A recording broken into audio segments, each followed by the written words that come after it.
ازيك يا هاني؟ عامل ايه؟ اخبارك ايه؟ ربنا يحفظك يا رب. عامل ايه في الجو الساقع ده؟ زي النيل. زي النيله؟ يا نهار ابيض، هو الجو ساقع لهذه الدرجه؟ مرعب. طب احنا بما ان احنا قاعدين في الجو الساقع، عايزين نستغل وقتنا بقى استغلال صحيح. ما دام انت بقى قاعد ايه مستخبي تحت البطانيه كده، فاحنا لازم نستثمر وقتنا في حاجه حلوه. بتحب تسمع بودكاست بس صوتي؟ بحبه جدا.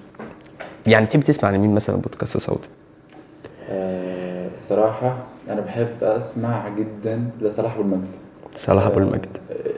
شخص الصراحة ممتع جدا. فمعظم حلقاته بتتكلم مثلا عن بناء الشخصية العشرينية. محتاج ايه؟ محتاج ايه عشان مثلا تبدأ في المفرمة اللي في الدنيا دي. انت فاهم؟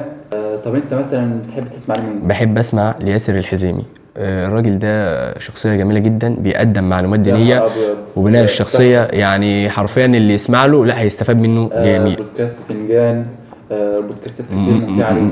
وطبعا وفي بردك احمد ابو زيد، بس احنا دلوقتي كلامنا على البودكاستات الصوتي. الناس دي يعني الناس كتير منهم بيقدم بودكاست انت بتتفرج على فيديو. انا بقى جاي دلوقتي بقول للناس اللي هي مثلا بتلعب مثلا رياضه او قاعده في المواصلات او قاعدين بيعملوا اي حاجه ومش عايزين يفتحوا التليفون يتفرجوا على فيديو.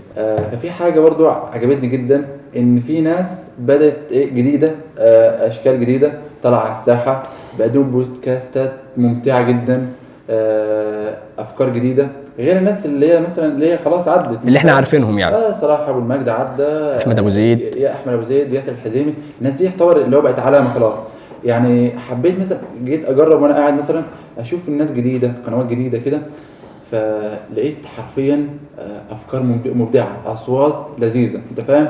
فصراحه حبيت اشجع الحاجه ديت، انك تستغل وقت فراغك في عمل بودكاست صوتي، عمل مثلا فيديوهات، عمل ريلز، عمل حاجه مفيده للمجتمع. انا فعلا يعني الفتره ان احنا كشباب في ناس طالعه جديده برضك واحنا لازم ندعمهم، لان احنا يجب ان احنا السن بتاعنا هو ينشر العلم. ففي زميل لينا جميل جدا واسمه الباشمهندس يوسف عادل، فهو الشخص ده عامل بودكاست جميل جدا اسمه رساله، وهو رساله فعلا بيقدم فيه معلومات جميله جدا. هو لسه مبتدئ واحنا عاوزين ندعمه. وانا برضه فاكر ان انا بعت لك ليه اول بودكاست عمله. يوسف عادل صح؟ يوسف عادل. انا فعلا سمعت له اول حلقه ليه، اللي هو كان رابط بين العلم والدين. ايوه بجد انا اول ما سمعت اول دقيقتين كانوا ممتعين جدا جدا جدا. اول حاجه دخل بايه باحاديث وحكم، ويعني اقنعني فعلا ان في علاقه بين الدين والعلم. طبعا. اللي هو برضو اللي هو مثل السفينه، يعني علاقه السفينه.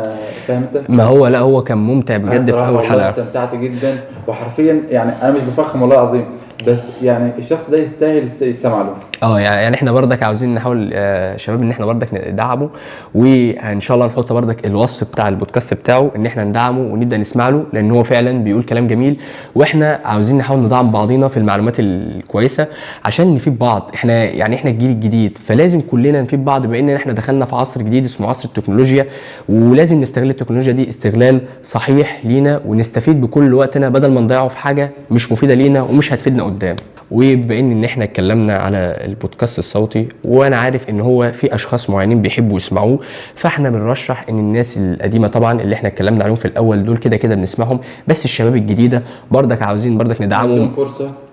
ايوه نديهم فرصه فعلا ان هيجيبوك وهيكونوا برضه هم كده كده مستقبليا هيبقوا برضه ناس من زي اللي عدوا برضه. ايوه بس يعني ايه عاوزين مثلا نسرعوا كده عشان نشجعوهم انهم يكملوا. صح فعلا. يعني اغلبيه الناس اللي بتبدا جديد كده ممكن ما عندهاش طاقه ان هي تكمل، ولكن لا يعني عاوزين نشجعوهم. يعني مش عاوزين نشجعوا الهلس والكلام اللي بيحصل الفاضي ده. دي.